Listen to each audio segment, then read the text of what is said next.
मुताबिक ज्यादा ही स्याह नजर आ रहा था। शायद यह अमावस्या की रात थी। रोहित बाइक से घर लौट रहा था और उसका फोन बार बार बज रहा था। हाँ पापा, अब बाइक चला रहा हूँ, बस 10 मिनट में घर पहुँच जाऊँगा। आप क्यों परेशान होते हैं? रोहित ने फोन रखा और फिर से बाइक स्टार्ट करने लगा। बार बार स्टार्ट करने पर भी ना जाने क्यों उसकी बाइक स्टार्ट ही नहीं हो रही थी। रोहित ने माथे से पसीना पोंछा और महसूस किया सड़क आज रोज से कुछ ज्यादा ही सुनसान थी। शिट यार, इसे भी अभी बंद होना था। इतनी रात को तो कोई मैकेनिक भी नहीं मिलेगा। रोहित ने हड़बड़ाहट में बाइक फिर से स्टार्ट करने की कोशिश की और तभी बाइक के शीशे में उसे पीछे कोई काला साया खड़ा दिखा। ऐसा लगता था जैसे उसने मजबूती से उसकी बाइक को पकड़ रखा हो। घबराकर रोहित के हाथ से फोन छूट गया। उसने डरते डरते पीछे देखा, लेकिन पीछे कोई नहीं था। रोहित ने फिर से शीशे में देखा तो उसे अभी भी वो साया वहां खड़ा नजर आया। उसकी आंखें सफेद थीं, मगर पुतलियां गायब। उसका नाक, कान, होठ कुछ और नजर नहीं आ रहा था, जैसे सब एक ही में मिला हुआ था। रोहित का शरीर सुन्न पड़ रहा था। अचानक उसे अपने कंधे पर एक ठंडा हाथ महसूस हुआ और उसी के साथ रोहित बाइक और फोन वहीं छोड़कर पैदल ही घर की तरफ भागने लगता है। रोहित शहर के सबसे बड़े कॉलेज में पढ़ने वाला एक अमीर बाप का बेटा था। महंगे कपड़े, बाइक, मोबाइल और बेहिसाब पॉकेट मनी ने उसे मुंहफट और लापरवाह भी बना दिया था। एक दिन रोहित अपने दोस्तों के साथ कॉलेज की पार्किंग में बाइक पर बैठा हुआ था। उफ, जरा देखो तो, कयामत जा रही है। अरे हमारे कॉलेज में कयामतों की कमी थोड़ी ना है। अरे यार रोहित, क्या तू हर समय फोन में आंखें गड़ाए रहता है? अरे जरा नजर उठाकर तो देख, सामने क्या मस्त नजारा है। अरे हट भाई, तू ही ले ऐसे नज़ारों का मज़ा, क्योंकि मुझे तो इन सब में कोई दिलचस्पी नहीं है। क्यों भाई, लड़की नहीं तो लड़कों में इंटरेस्ट है क्या तुझे? अपनी हद में रहा कर जतिन, ये सब कहने की हिम्मत कैसे हुई? अरे ठीक है भाई, इतना भड़कने की क्या जरूरत है? मैंने तो बस मजाक ही किया यार। अगर एक हल्का सा मजाक मैंने तेरे गाल पर रख दिया ना तो तेरा दिमाग घूम जाएगा। तेरी औकात नहीं है मेरे साथ मजाक करने की। अरे यार बस भी करो, इतनी सी बात के लिए इतना क्यों लड़ रहे हो? मुफ्त की दारू पी पी कर ज्यादा ही बोलने लगा है ये। अपनी औकात में रहा कर, भिखारी कहीं का।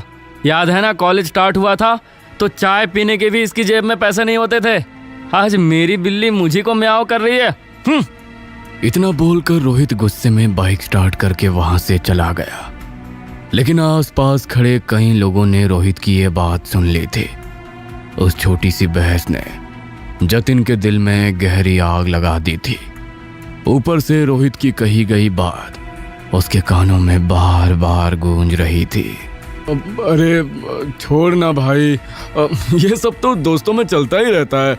चल तुझे ठंडी बियर पिलाता हूँ, फिर तेरा दिमाग एकदम शांत हो जाएगा। बाहर में जाओ तुम और तुम्हारी बियर। शाम को जतिन अपने कमरे में अकेला बैठा था। उसके सामने टेबल पर रोहित और सूरज के साथ खिंचवाई गई उनकी पुरानी फोटो रखी थी। वो फोटो को लगातार घूर रहा था। अचानक गुस्से में वो फोटो फ्रेम को धक्का मारकर जमीन पर गिरा देता है। तभी उसके फोन पर एक अनजान नंबर से मैसेज आता है। क्या किसी से बदला लेना है? अगर हाँ तो सोचो मत, उसका नाम और फोटो भेजो और देखो काले जादू का अविश्वसनीय चमत्कार। मैसेज पढ़ते ही जतिन चौंक गया। ये क्या है? अब आजकल के लोग कुछ भी स्कैम करते हैं, पागल गवार कहीं के। जतिन ने फोन एक किनारे फेंक दिया और सो गया। लेकिन उस रात उसे ठीक से नींद नहीं आई। अगले दिन फिर से उसकी आंख फोन बजने से ही खुलती है। आधी नींद में वो फोन देखता है। ये क्या है? शिट! किसी ने जतिन और रोहित की लड़ाई का वीडियो बना लिया था और उसे फेसबुक पर अपलोड भी कर दिया था। जो वाकया अभी तक बस 2-4 लोगों ने ही देखा था, वो अब सब देखने वाले थे। शर्म और गुस्से से जतिन अपना फोन जोर से पटक देता है। कुछ देर गुस्से में आंसू बहाने के बाद जतिन फिर से फोन उठाता है और मैसेज को दोबारा पढ़ता है। 100% समाधान। कुछ देर तक जतिन सोचता रहा, फिर उसने गुस्से में रोहित की वही फोटो उस नंबर पर भेज दी जो उसके सामने रखी हुई थी। देखते हैं आखिर ये सब सच भी है या सिर्फ धोखा। कुछ ही सेकंड बाद रिप्लाई आया कि काम हो जाएगा, लेकिन जब असर दिखे तो पीछे मत हटना। मैसेज पढ़ते ही जतिन के चेहरे पर एक हल्की सी डरावनी मुस्कान आ गई। 2 दिनों तक रोहित कॉलेज नहीं आया। एक दिन जब आया तो यार रोहित, कहाँ है तू आजकल? कुछ नहीं, मेरे पापा का बिजनेस में थोड़ा नुकसान हो रहा है, इसलिए उनके साथ थोड़ा काम संभाल रहा था और इसी चक्कर में 2 दिन से ठीक से सो भी नहीं पाया हूँ। अरे तेरा पापा और बिजनेस में नुकसान, ये तो बड़ी अजीब बात है। 20 साल से वो इस बिजनेस में है। वही तो, ना जाने क्या चल रहा है। रोहित को ऐसे देखकर जतिन को थोड़ा अजीब लगा। नहीं, ये बस एक इत्तेफाक ही होगा। ऐसे थोड़ी है कि फोन से किसी पर काला जादू कर सकता है। जतिन का फोन फिर से बजा। इस बार सिर्फ मैसेज नहीं था बल्कि एक वीडियो क्लिप भी थी। वीडियो में रोहित अपने कमरे में अकेला बैठा था और बड़बड़ाते हुए बार बार अपने सर के बाल तोड़कर जमीन पर फेंक रहा था। नीचे एक मैसेज लिखा हुआ था, पहला चरण शुरू हो चुका है। अगर काले जादू का पूरा असर चाहते हो तो अगला काम तुम्हें खुद करना होगा।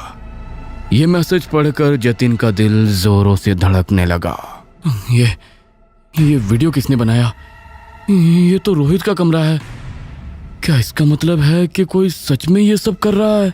आज रात 12 बजे एक काले कपड़े में उसकी फोटो लपेटो और 3 बार उसका नाम लेकर बोलो, जैसा दर्द तूने दिया है वैसा दर्द अब तू भुगत।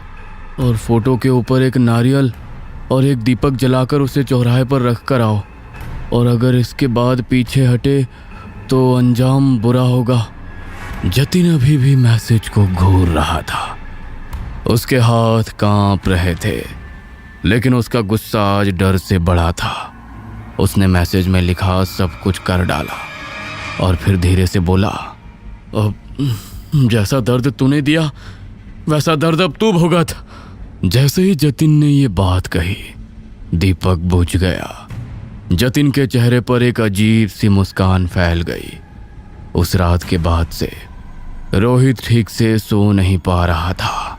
पापा, पता नहीं मुझे क्या हो रहा है। उस रात एक अजीब सा काला साया मेरा पीछा कर रहा था और उसके बाद से मुझे ऐसा लगता है कि मैं अकेला नहीं हूँ, हर वक्त कोई है मेरे आसपास। अरे बेटा, ये सब तेरा वहम है। सच सच बता, आजकल तू ज्यादा नशे तो नहीं कर रहा है ना? ओफो पापा, आपसे तो बात करना ही बेकार है। आप कुछ भी बोलते हैं। मैं कोई नशेड़ी हूँ क्या? तो और क्या बोलूं?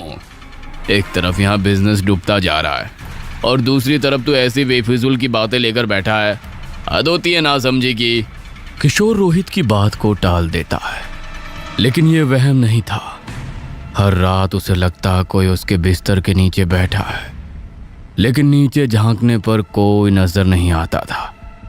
आईने में उसे अपने पीछे एक काला साया नजर आता।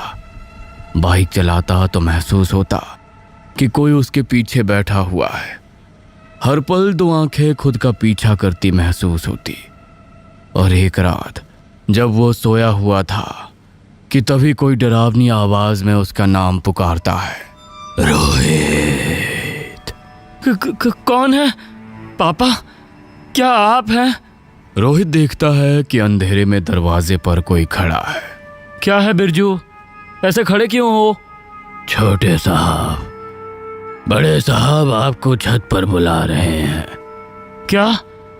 इतनी रात को छत पर? क्यों, क्या हुआ? पता नहीं, आप चलकर देख लीजिए। रोहित को कुछ अजीब लगा। आज बिरजू की आवाज कुछ अलग थी। वो काफी भारी और खींची हुई थी, जैसे कि गले से नहीं बल्कि गहराई से निकल रही हो। बिरजू आगे आगे चल रहा था। रोहित भी धीरे धीरे उसके पीछे सीढ़ियां चढ़ने लगा। हर कदम बढ़ाने पर उसे लग रहा था जैसे उसके पीछे कोई और भी चल रहा हो।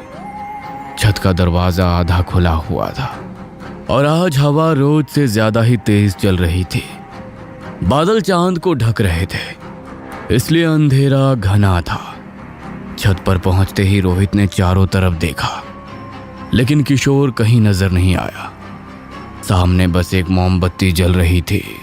बिरजू, यहाँ तो कोई भी नहीं है, तू मुझे यहाँ क्यों लेकर आया है? पीछे से दरवाजा धड़ाम से बंद हो गया और रोहित घबरा कर पलटा। वहां कोई नहीं था और सामने खड़ा बिरजू भी अपनी जगह से गायब था। अगले ही पल रोहित को दरवाजे के पास वही काला साया खड़ा नजर आता है और इस बार वो एकदम साफ नजर आ रहा था। साया लंबा और उसके कंधे झुके हुए थे। उसकी आंखें सफेद थीं और पुतलियां गायब थी। मेरा दर्द अब समझ में आया, अब तो भुगत। अंतिम चरण शुरू। अब उसकी आत्मा कमजोर है, बस एक शब्द और लिखो, समाप्त, और खेल खत्म करो। मैसेज पढ़कर जतिन के हाथ कांप रहे थे। उसने खिड़की से बाहर देखा और उसे अचानक लगा कोई उसकी खिड़की के बाहर खड़ा उस पर नजर रख रहा है। डर की लहर उसके भीतर दौड़ गई। आज पहली बार जतिन को वो खौफ महसूस हुआ जो उसने रोहित के लिए बिछाया था। उसकी आंखों के सामने रोहित का डरता हुआ चेहरा घूम गया। उसे आज पहली बार पछतावा हुआ। नहीं, मैं ये नहीं कर सकता। अब ये बहुत ज्यादा हो रहा है। मैंने बहुत बड़ी गलती कर दी, इसे रोकना होगा। रोहित दोस्त है मेरा। जतिन कुछ सोच पाता उसके पहले स्क्रीन पर लाइव वीडियो खुल गया जिसमें छत पर खड़ा रोहित दिख रहा था। उसके ठीक पीछे वो काला साया था। उसकी डरावनी हंसी देखकर डर के मारे जतिन का खून सूख गया। रोहित के भरी ठंडी में भी पसीने छूट रहे थे। साये ने डरावनी आवाज में गुनगुनाना शुरू किया, खेल खत्म, खेल खत्म, खेल खत्म। नहीं रोहित, पीछे हट। लेकिन तभी जतिन की खिड़की से बाहर झांक रहा साया भी अंदर आ गया और उसने जतिन की गर्दन पकड़कर आंखों में आंखें डालकर कहा था ना, पीछे मत हटना। अब या तो वो या फिर तू। साया एक आत्मा लेकर ही जाएगा। जतिन बेबस हो गया। उसकी आंखों से पानी की तरह आंसू बहने लगे। बस छत पर खड़ा साया तेजी से रोहित की तरफ भागा और डर के मारे रोहित ने छत से ही छलांग लगा दी। उसकी फौरन मौत हो गई। किशोर और घर के नौकर भागे भागे गए। उसके शरीर से खून की धार बह रही थी और ये सब जतिन ने अपनी आंखों से देखा। सब खत्म। अगले दिन से ही जतिन सदमे में चला गया था। वो बोलता कम और घूरता ज्यादा था। उसकी आंखों के नीचे काले घेरे पड़ गए थे। रोहित की मौत को तो पुलिस ने सुसाइड माना और केस वहीं क्लोज हो गया।